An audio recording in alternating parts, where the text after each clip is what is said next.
Bonjour à tous, aujourd'hui on part pour un top 5 des aliments, ou plutôt des groupes d'aliments les plus riches en calcium. Cela vous permettra de faire un petit état des lieux d'où on le trouve, que ce soit dans le domaine animal comme végétal. Comme ça, il y en aura pour tout le monde. Si vous ne savez toujours pas à quoi sert le calcium dans l'organisme, je vous encourage vivement à aller regarder la vidéo dédiée à ce sujet. Elle n'est pas très longue, 5 minutes de votre temps, pour pouvoir savoir que le calcium n'est pas juste utile pour les os.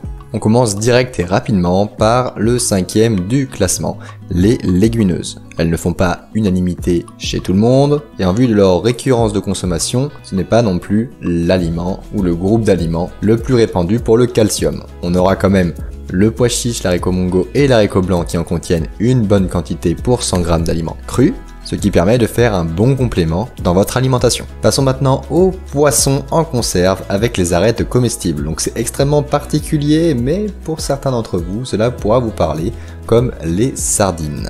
Donc il y a des sardines avec des arêtes, et ces arêtes-là sont comestibles, et justement le total peut contenir jusqu'à 798 mg de calcium. Donc ce n'est pas du tout négligeable. On notera également les crevettes grises quand vous les mangez avec la petite coquille, donc ça croustille un petit peu mais c'est sympa, qui peuvent en contenir jusqu'à 1000 mg. Donc ce n'est pas négligeable. Je l'ai mis en 4e position car c'est quand même assez rare de consommer ça régulièrement, ça c'est sûr et certain, et la majorité des personnes ne consommeront pas les arêtes ni bien sûr la coquille des crevettes. Donc c'est plutôt une bonne anecdote que justement un élément de ce classement pertinent.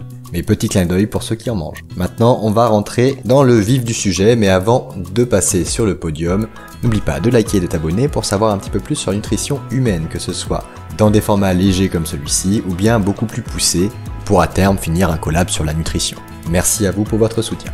Donc le 3e de ce classement, c'est les légumes à feuilles vertes, avec les épinards, les choux frisés, les choux verts, ou encore le pak choi, les choux de Chine, qui sont top dans les ramen si jamais. Bon, tout ce qui est de la famille des choux, c'est pas forcément le légume non plus qui fait l'unanimité, encore une fois, mais cela reste un très bon support en calcium, car on va en manger quand même de bonnes quantités, minimum 100 g voire 200 g par portion, donc ce n'est pas négligeable. Les choux sont particulièrement utilisés dans les pays asiatiques, et heureusement d'ailleurs, en vue de l'incapacité presque générale de la digestibilité du lactose de cette population, et du coup de la faible présence des produits dérivés du lait. Donc comme quoi, la nature est bien faite, et nos habitudes également. Donc allez tester le pak choi dans les ramen, c'est top. Le 2e du classement, qui est bien connu, c'est les fruits oléagineux, avec en top 1 l'amande, d'où le lait d'amande qui est souvent utilisé. Donc vérifiez quand même qu'il soit bien enrichi quand c'est des substituts de lait végétaux. Mais de base, l'amande, la noix du Brésil et les noisettes sont gorgées de calcium, donc n'hésitez pas à en consommer, surtout si vous ne pouvez pas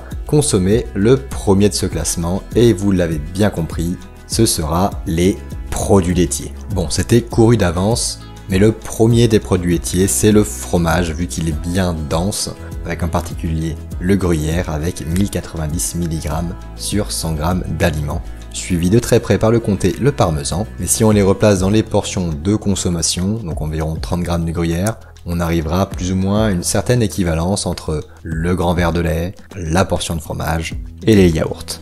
D'où l'importance de les varier au quotidien. Sachant que les besoins sont estimés à 900 mg par jour pour les adultes, vous pouvez voir que c'est assez facile à avoir en combinant toutes ces catégories. On pourra noter également que le sésame et les graines de chia ont aussi une bonne quantité de calcium, mais en vue de leur faible quantité de consommation, je les mentionne juste et je ne les fais même pas rentrer dans ce classement. J'espère que vous aurez appris quelque chose et qu'il y aura au moins une catégorie de ce top 5 que vous pensiez peut-être pas être aussi riche en calcium. Donc n'hésitez pas à me le dire en commentaire. D'ailleurs, si vous en voyez d'autres que je n'ai pas mis sous les projecteurs, n'hésitez pas à les mettre également. Sur ce, mange bien, bouge bien, dors bien, tchuss!